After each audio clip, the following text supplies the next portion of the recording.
Welcome, Miriam. It's a delight to have you here. It's always fun to talk with other dietitians who are kind of like-minded to me. There aren't a lot of us out there. So it's really fun to have you here. You're a functional medicine dietitian. Again, not a lot of functional medicine dietitians. So I know you did your undergrad here in Wisconsin, which is a kind of a fun little fact. And we were talking before we started recording a little bit about that. And because I don't meet a lot of people in the space who are from Wisconsin. I know you're not living here now, but that always is a perk for me. And we're going to talk about your personal story. In your young life, you've been through quite a lot. So we're going to delve into your personal story. I would love to talk to you about breath work. We're going to get into that a little bit. I don't want to spoil your story. So why don't you go ahead and introduce yourself and give us a little bit about your background? Yes, thank you so much for having me here. I'm really excited for our conversation today. And yeah, I'm a functional medicine dietitian, like you mentioned, and my personal story has really led me through my career. And like you mentioned, I had a deep trauma, deep loss early on in life. When I was 13 years old, my father worked on the 110th floor of the Twin Towers, and he was there that day and he died. And about 3 weeks after that happened, my mother was diagnosed with breast cancer. And so I actually went from like having, a nuclear family to really having to live on my own. And that trauma took a really deep mental and physical toll on my body. I was like avoiding all of my emotions. It wasn't safe, right? My city wasn't safe. My family life wasn't safe. So it wasn't safe to feel and to emote and to process everything I was going through. So I internalized it. I bottled it up. I put a smile on my face. And the unresolved emotions took a really deep physical toll on my body. I started getting migraines. I was 13 years old. I was getting migraines. I couldn't go to school. I was having such bad stomach aches, so much anxiety. I couldn't sleep at night. And my mom was like, let's take you to a therapist. I used. And only, later on did I address that. But what I think was really interesting was how the emotional suppression really led to a lot of physical issues, which I dealt with therapy, but later on I was still dealing with them and had to resolve them through nutrition. And so that's really was my foray into functional medicine. Was I was still struggling with my body in my 20s. My doctor didn't know how to help me. And so I sought out the answers, right? And that's how I discovered functional medicine. And within 3 months of changing my diet, every single issue I had physically disappeared. And so I was like, wow, this is incredible. I really want to help people in the same way. And that's really when I started studying functional medicine. So that's just a little overview of how I fell into nutrition. And, as I have traversed more loss and more trials and tribulations in my life, that's when I discovered somatic therapy work, how we hold stress and trauma in our bodies and how we can really bypass some of the thought process around like the overthinking, right, and the stories that we tell, and really move the emotions physically. And so I think it's just really interesting that there's so many different pieces to health and healing that can support us. And so for me, that personal journey has really informed what I do professionally. Yeah, for sure. That's a tragic story. You're early and at 13, that is just such an age. I mean, I have three kids. My youngest is 16, but I know like my 13-year-old daughter at that time, I know how how you're pretty self-absorbed. And then all of a sudden your entire world collapses. So yeah, and then it's not, I mean, it's interesting and I don't think coincidental, and you can go into this a little bit, how your mother was diagnosed with breast cancer 3 weeks after the Twin Towers collapsed, because as we know, I mean, not only is that just a horrible tragedy in and of itself, you lost your father, but all of the chemicals and everything that was released. And correct me if I'm wrong, I would think asbestos and all of everything, all the toxins that were released into the atmosphere, and a horribly stressful event coupled by all of that toxicity. It's not really, not a surprise. But yeah, the migraines, the anxiety, what I'm learning about adrenal health and cortisol, it's just, it all makes sense why you're suffering in that way. So can you talk about, like your mother's diagnosis a little bit, and the chemicals, and, how, kind of how she dealt with that, and then how that later transformed into your life? Yeah, absolutely. So my mom was a multiple cancer survivor, and I'm pretty sure that first bout of cancer that she was diagnosed with, that breast cancer back in 2001, I'm pretty sure she was diagnosed before, like she had gone for testing Oh, before 9/11, because nothing was happening in the city after that happened. But she received her diagnosis on October 3rd. So I do have like all of those like dates and paperwork, and so I can track it that way. But what was really interesting, like you mentioned, was when the Twin Towers fell, they released 10,000 tons of asbestos and dioxins and PCBs and mercuries that really poisoned us. And so I don't think that first cancer that she received, or like that first cancer diagnosis, was related. But she actually was diagnosed with lung cancer in 2013, and that was directly connected. So there is this whole program called the World Trade Center Health Program, and they do studies on like first responders and also residents that lived down there. And there's a really strong correlation between environmental exposure and the development of some cancers, and certain autoimmune conditions, asthma, GERD, like scleroderma is a really rare autoimmune condition that's actually disproportionately affects people who were down there. So my mom was diagnosed with lung cancer in 2013. And then I was diagnosed with breast cancer when I was 31 years old. And so that was in 2019. And so these chemicals, and I also think this like incredible amount of stress were massive contributors to the development of cancer. And I'm sure as you're learning with like adrenal health and stress, how when we're so stressed, especially like chronic stress, reduces the ability for our bodies to fight tumors and to suppress tumor growth. And so the combination of environmental exposure and stress is really, I believe, what eventually like killed my mother and made me sick. mm-hmm. Yeah, there's definitely a huge connection, and that World Trade Center Health Program, that's I'm sure what they're uncovering is probably staggering. But going back to, we'll come back to more of your cancer story and the therapies that you use. But going back to your personal story about how you were suffering from a lot of symptoms, and then you changed your diet, because you and I were both traditionally trained in the nutrition and dietetics field. And I know I had a ton of issues with bloating, canker sores. I developed insulin resistance. My blood sugars were starting to climb as a result of eating the recommendations and eating in a way that we were taught, and following, all the healthy whole grains and all the things, eating very often. So what did you change in order to see some good progress? Yeah. And I want to say how ironic it is, right? That we can go through 4 years of university and I graduated still not knowing what to eat. Right. I know. Like I didn't know what a well-balanced meal. And I'm like, okay, we learned so much biology and chemistry, and we learned about like vitamins and minerals, but we didn't learn about how to actually apply it in everyday life in the correct way. Exactly. Yeah. I think it's just so ironic, because I was like, how did I just do 4 years and not know how to fuel myself? Right. And so I was actually working for a functional medicine nutritionist in New York. I was her assistant, and I came to her and I was like, oh my gosh, my doctor says it's because like I'm having all these problems because I'm a woman.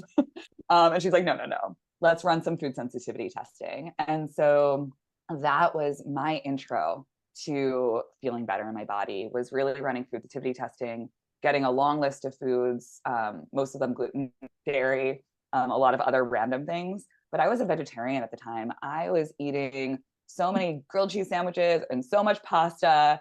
And, I think when it comes to nutrition and labels, like we can label any diet and be like, oh, I'm healthy, I'm a vegan, right? But it's all about what you're actually eating. And I was not fueling myself properly, right? And so I got my food sensitivity test results and I was like crying. I was staring at all these foods in my pantry. I didn't know what to do.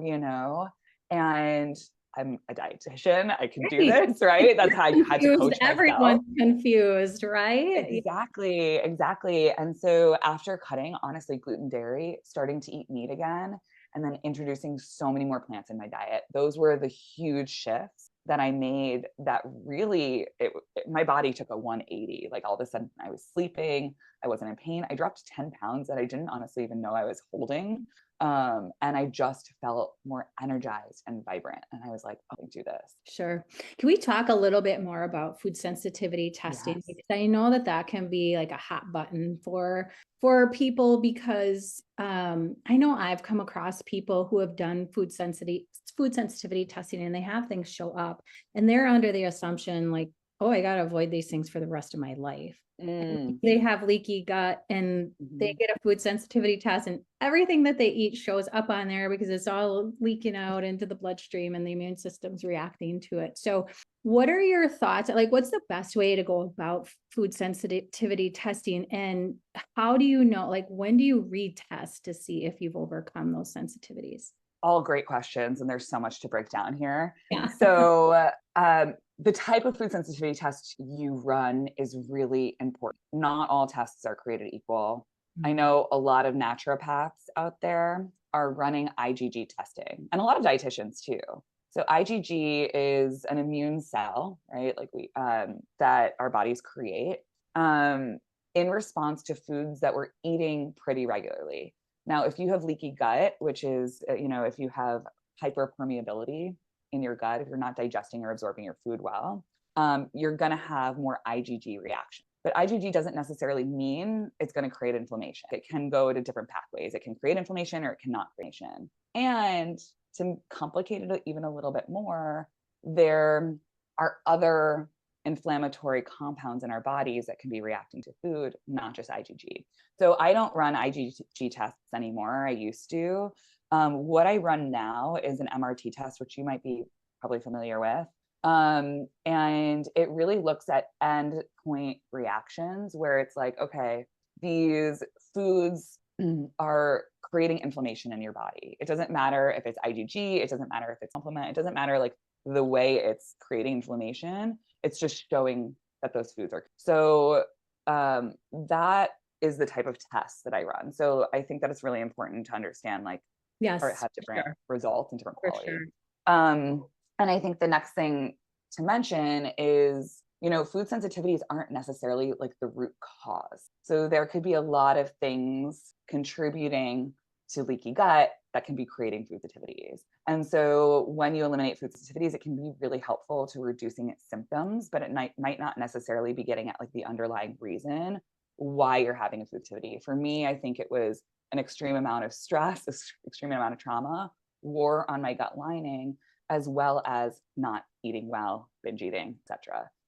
So I think those were the contributors for my food sensitivity specifically. So I think if you're running this type of testing, it's always important to ask why, if a lot of foods are coming up, leaky gut. And like you had said, you can have a food sensitivity now, but our body's immune systems are really smart and are constantly adapting. So you might have a gluten sensitivity today, and in 6 months from now, you can reverse that. And so I think, it depends on what people are presenting with. But I usually, just for wellness, will run a food sensitivity test every year, maybe 2 years, unless something specifically is going on where I'm like, I'm having like a lot of skin issues, right now. Let me just kind of test and see if there's something that I'm eating that's bothering me. Can you remind us what MRT stands for? It's mediator released. Thank you. Yeah, it's through Oxford Biomedical Labs. It's a really good test that can show you a lot. It ranks your body's reactivity to like 176 foods and chemicals. And basically, I think the science is really interesting because it takes your blood and it cross reacts it with all those different chemicals. And if your blood grows, that's your cells releasing mast cells and releasing histamine. And so that's what the inflammation is. And so you can see the degree of inflammation. So you might be reactive to spinach, right? But you can be more reactive to cauliflower. And so it's a really interesting to run. Yes, good to know. I'm glad I asked about that. And like you said, sometimes the food sensitivity is the actual food. Sometimes it's something else going on. I know as I recovered from adrenal fatigue, I found that just my nervous system being in overdrive and not sitting down and chewing my food and taking the time to actually sit for a meal and get proper digestion. And I had low stomach acid. So for me, that's what was underlying all of my bloating and, things that were further down, issues that I had further on down the line. It wasn't necessarily the actual, I mean, I do react to a certain amount of foods, but it was more so the environment and the low stomach acid issue that I know I was dealing with. So yeah, that's really helpful. Yeah. And also, what do you think causes low stomach acid? Stress. Right. Right. Right. It's all connected. Yes, for sure. Yes. And there's so many foundational things that come into play for sure. But let's go back to your breast cancer diagnosis. I know that had to have been, you've been through so much already. And here you are 31 years old and you found a lump in your breast. So take us to that day, what you did, and how you went about handling that. Oh gosh, yeah. I mean, as you said, I'm like, I've already been through so much, and now this, right? And so it was a Friday night. I remember it so well. I was like sitting on my couch, I don't know, playing with my boobs, right? I found, as one does, Yeah, and I found self-exam for the month. I think it's important to know your body, and there's no, like, you should be touching your body and like knowing it, right? Know it's normal so that you can really know what happens and what it looks like when it changes. And I felt a lump and I was like, oh my gosh, I've never had a lump before. This is not my norm. This is not typical for me. I know some women have fibroids, some women have cysts, right? I've never had anything like that. So it was Friday night. I had to wait till Monday morning to call my doctor's office. That's always how it goes. It's always Friday night that something goes wrong. It was a really fun weekend. And I got in to my doctor, but it was a covering doctor. It wasn't my typical doctor. And I was like, just let me go see literally anyone. I just need to see a doctor. And I saw him and he was like, felt my lump. He was like, doesn't feel like cancer. I'm like, huh? Doesn't feel like cancer. It's not cancer. Like, oh. I don't know. I don't really like trust your like palpation, right? Right. So, right. And then he was like, you're too young for cancer. Okay, this doesn't feel really like evidence-based, but okay. And he was asking me about my family history, yada, yada, yada, and fighting him for a mammogram. And I won't leave his office. I was like, I am not leaving this office until I get a prescription for mammogram. And he fought back. And I was like, I'm sorry, I know my patient right. I want a mammogram.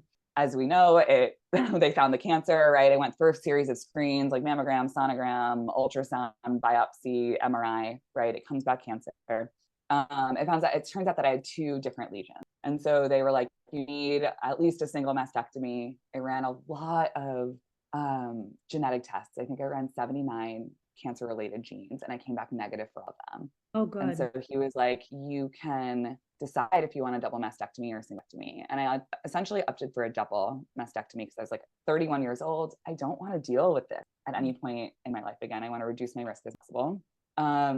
But the emotional experience through all of that, I had about 3 weeks from my diagnosis to my surgery. And so I was dealing with all of these, appointments and all of like the stress and the fear, right? Because they couldn't tell me if I needed any sort of extended treatment beyond surgery, because the surgery was also diagnostic to see if it spread to my lymph nodes and other parts of my body. And so every day between my diagnosis and my surgery, I can't remember if it was like 3 weeks or 4 weeks, it was a few weeks, I did breath work every single day.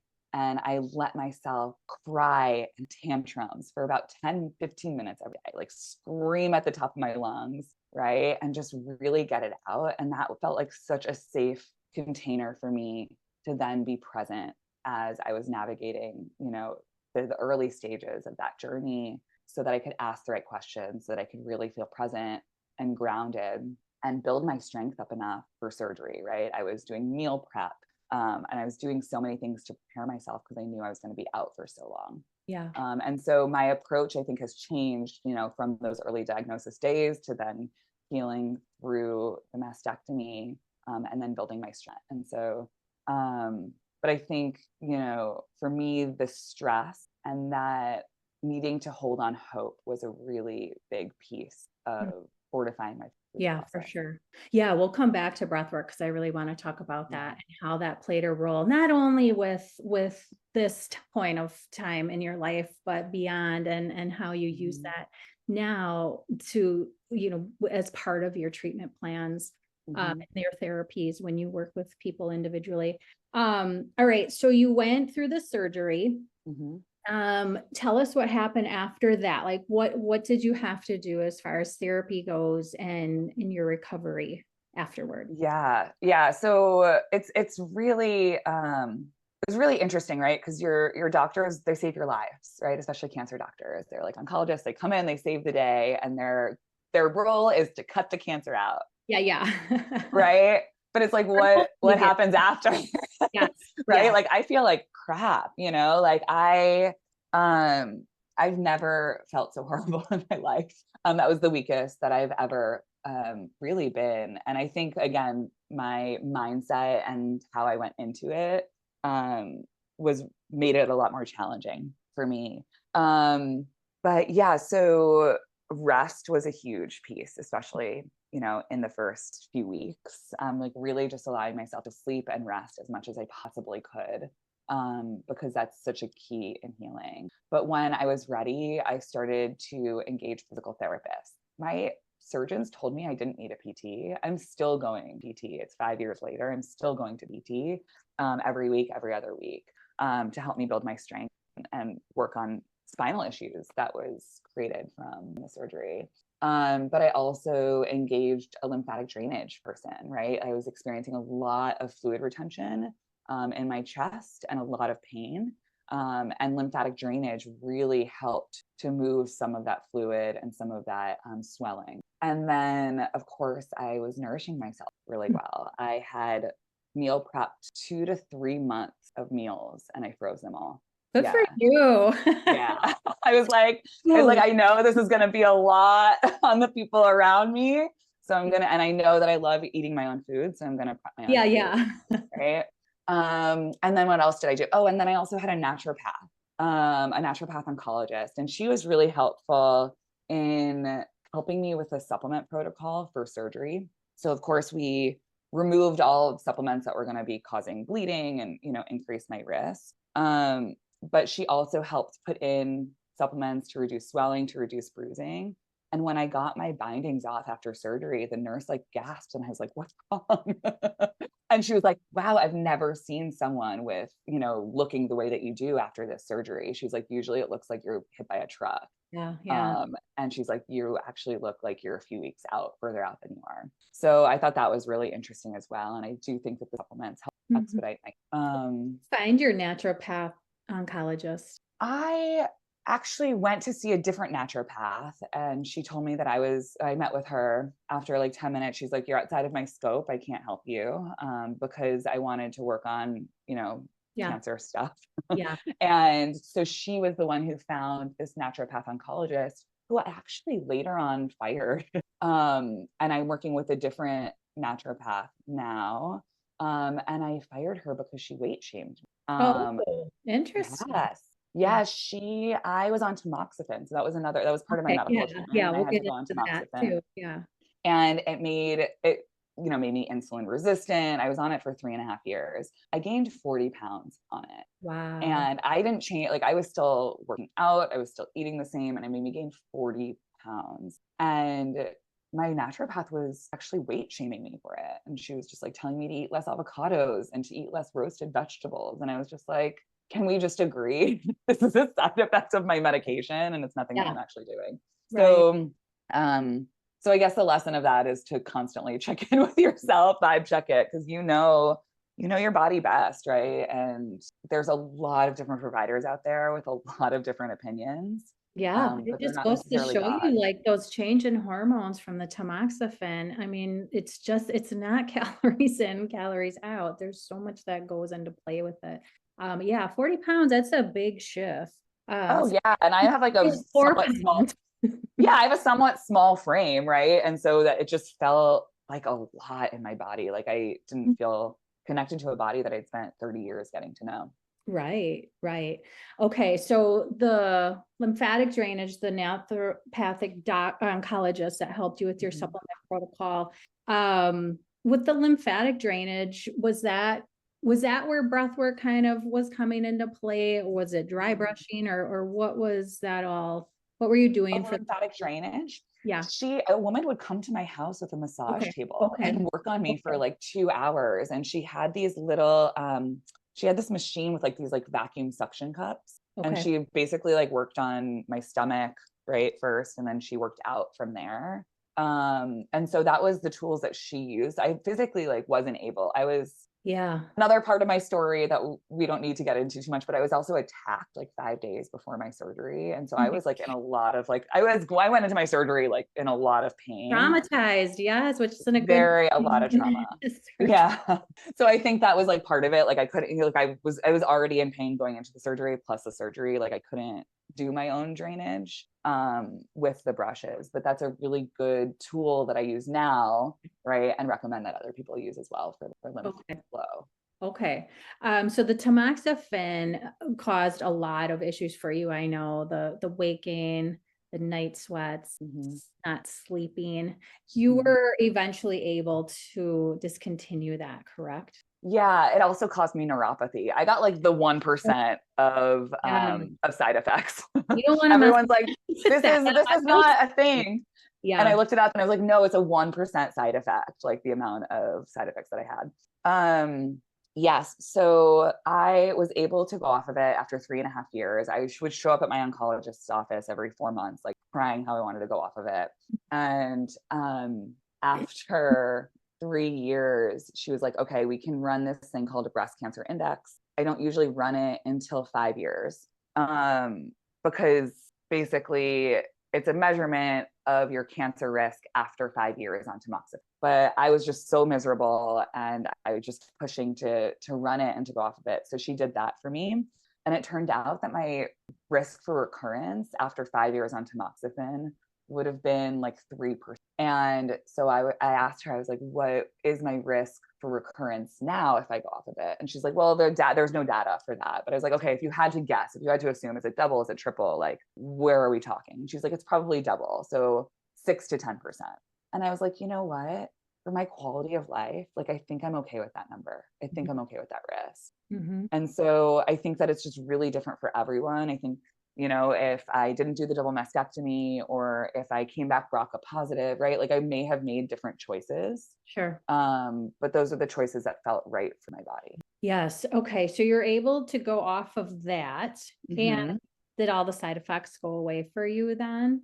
Not well, the side effects of hot flashes went away pretty immediately. Neuropathy probably took me a few weeks Okay. to feel a difference. And then the weight gain, the weight loss, honestly, I'm like just on the other side of that. So I didn't really push it very much. I just kind of like let it happen. Mhm.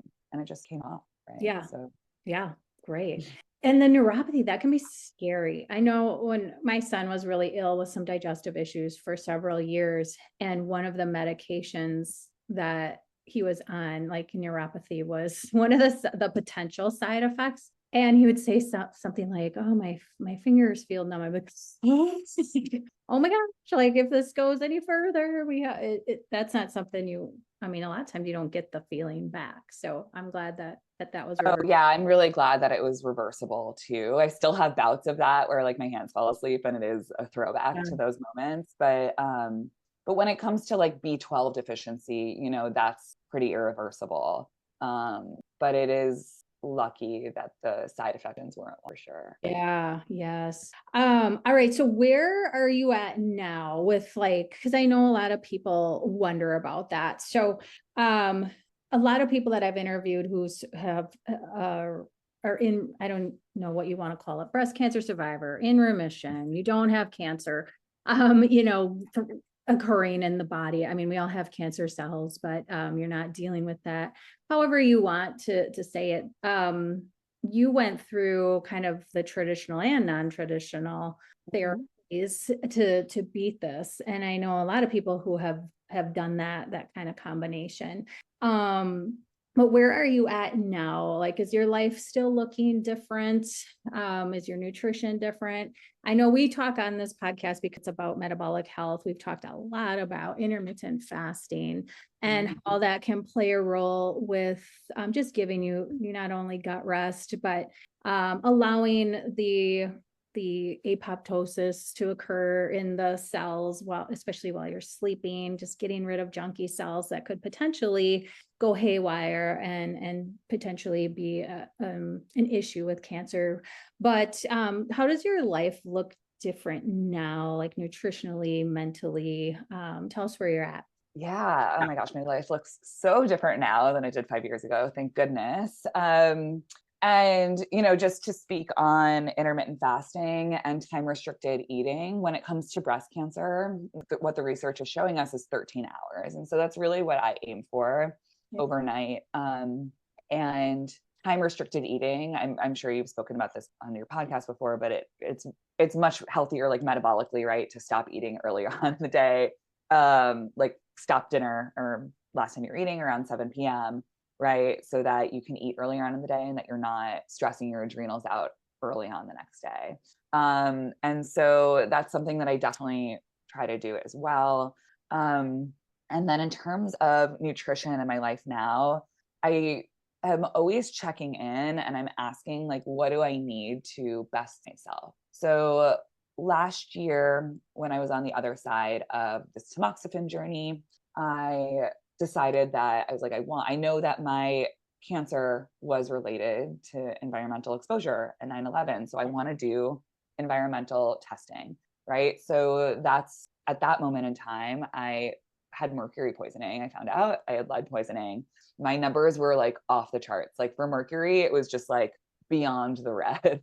And so at that moment in time, right, I hired a different naturopath and we did chelation therapy and heavy metal. Since then, I've done my testing. I was able to actually clear the heavy metals. I'm still working on some environmental sins as well. So since then, I started sauna regularly. I actually bought an infrared sauna for my house because it supports digestion so much.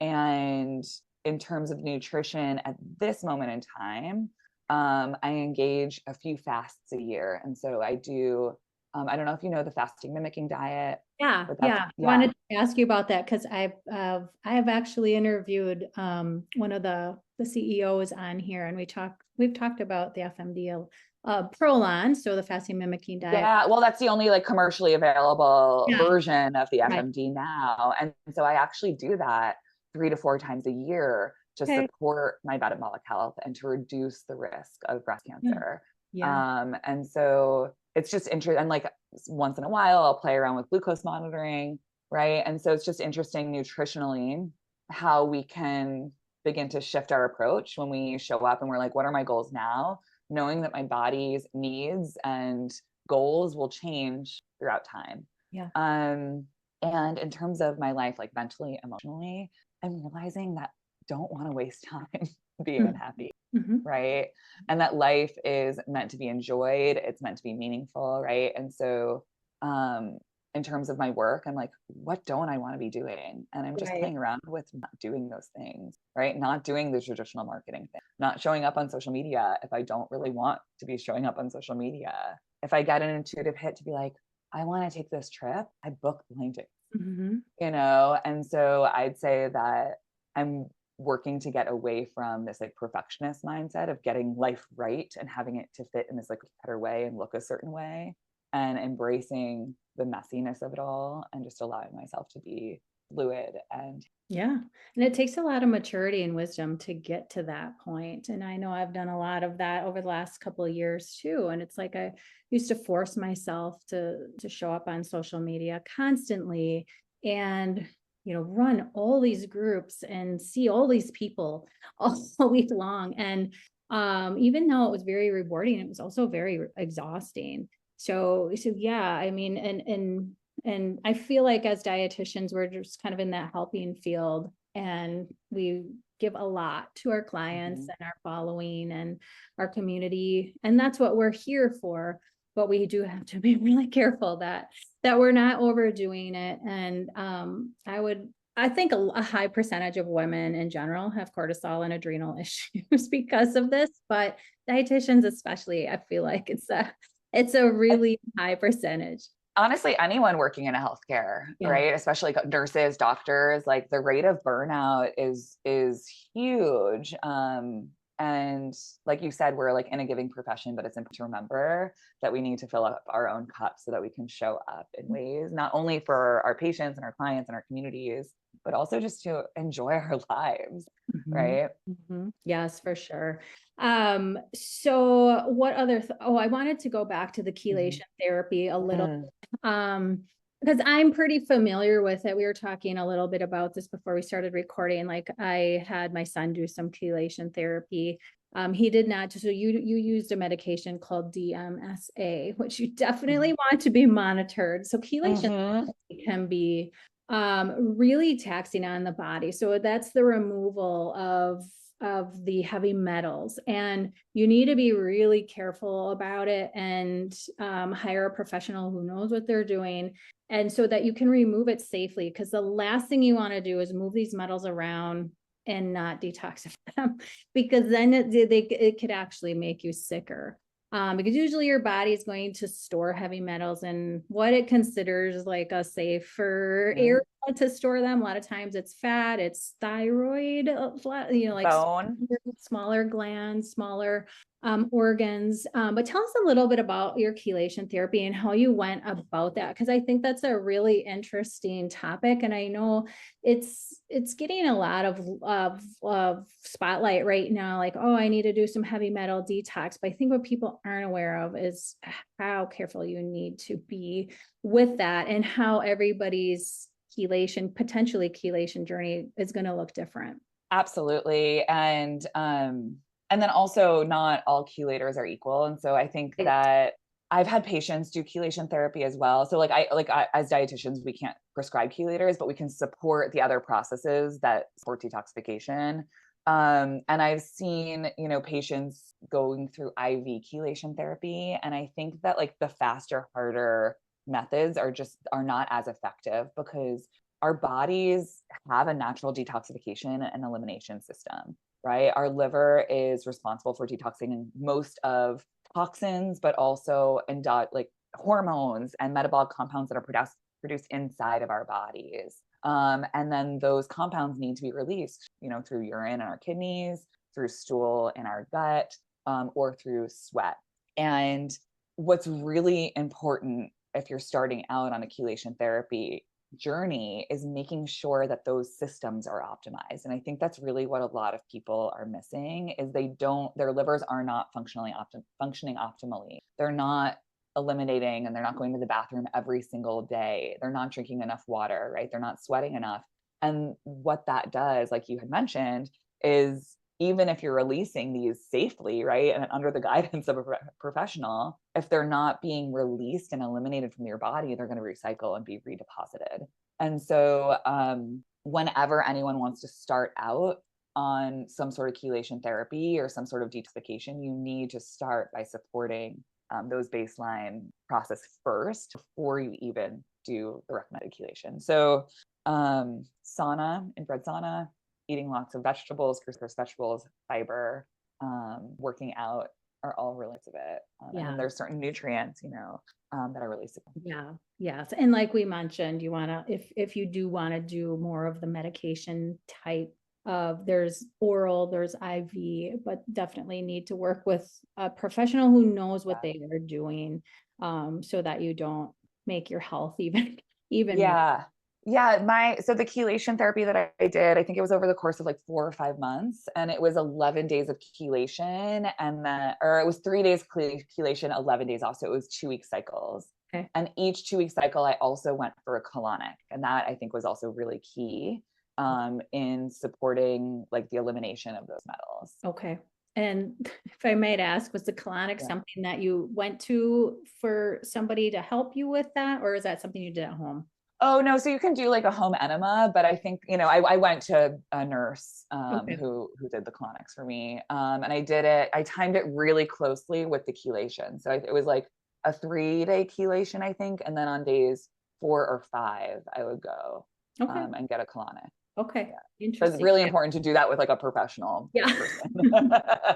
Yeah. I don't think I'd want to mess around with. I wouldn't want to either. Definitely. Well, in closing, I do want to, one of the big reasons why I brought you on here was to talk about breath work, because we haven't talked a whole lot about that on the podcast.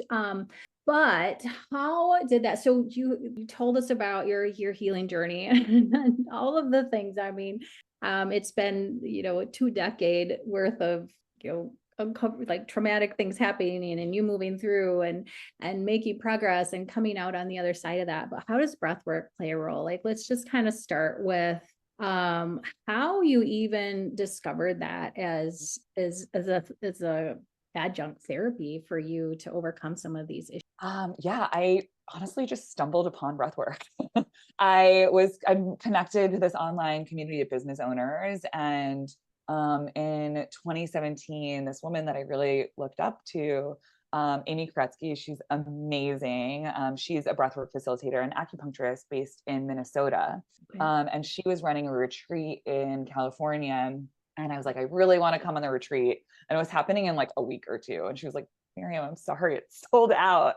Mhm. And then the next day, she was like, someone's sick. Do you want the spot? And I was like, okay. So it just felt very serendipitous.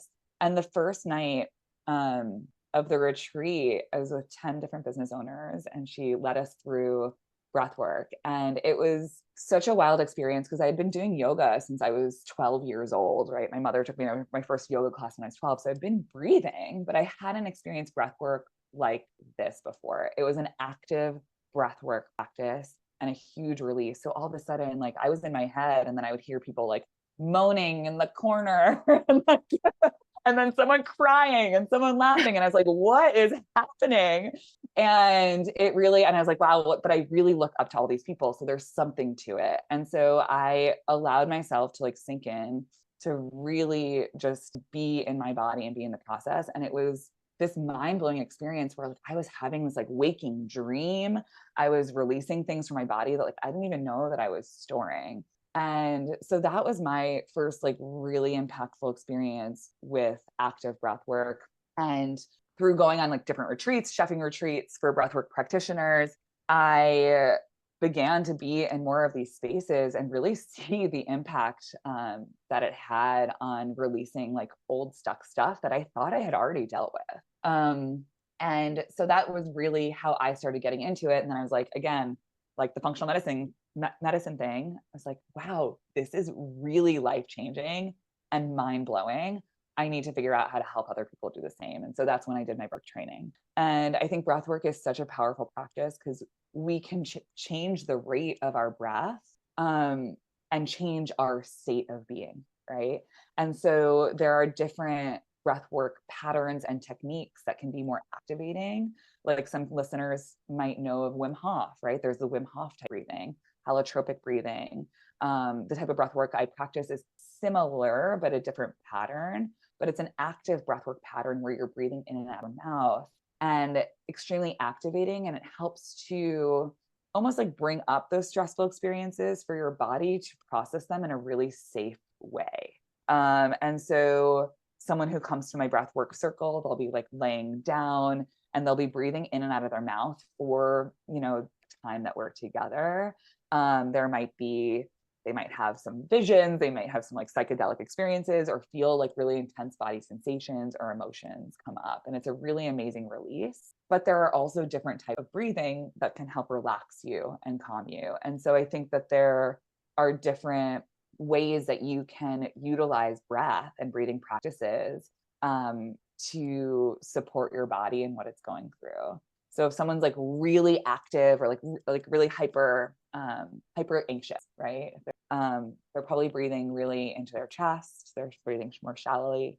Maybe they're doing reverse breathing, which is when on your inhale, instead of your belly going out away from your spine, their belly is going in toward their spine. And so all of those things will then also increase the amount of anxiety, right? So if someone's having a panic attack, the idea is to breathe through your nose, not through your mouth. Because there are structures in our nose that help to ground our system as well and activate our rest system. To slow down breath, to channel it into their belly, right?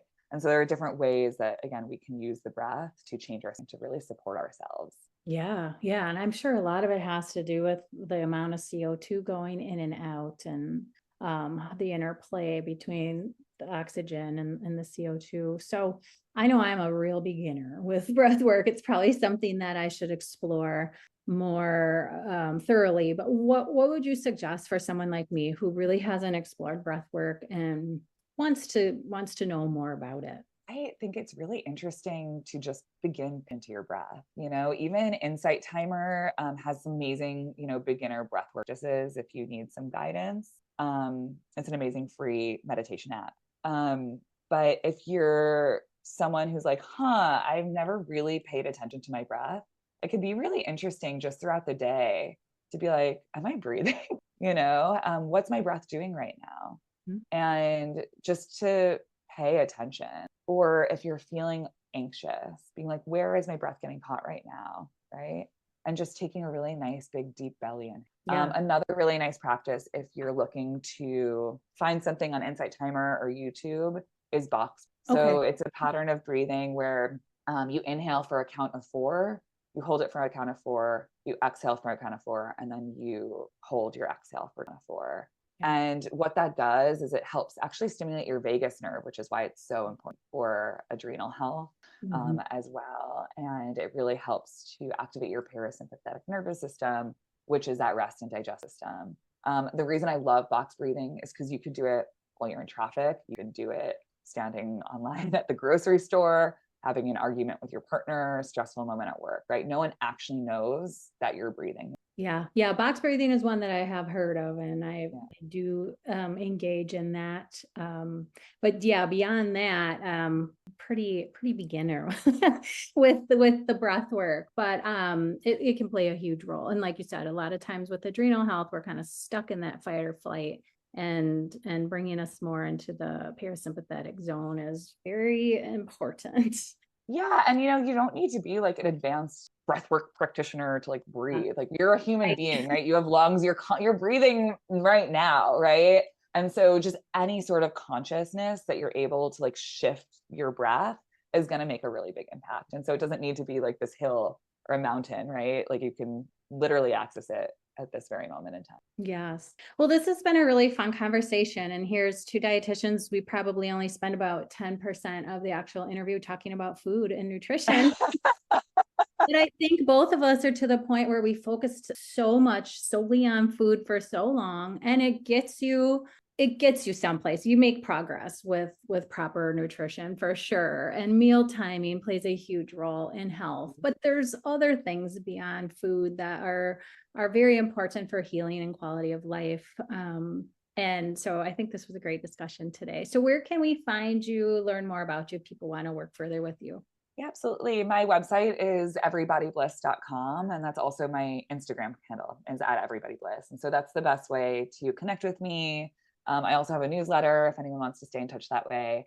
But yeah, I'm looking forward to hearing from you guys, and any other questions or sources of support that I could be, feel free to reach out. Sure. Well, again, thanks for sharing your story and your journey. And it's definitely helpful for people listening here. And I know that it's not always easy to voice your journey and your story when you've gone through a lot of traumatic events, but it's how we learn and heal and help others for sure. So thanks for coming on today. Thank you so much.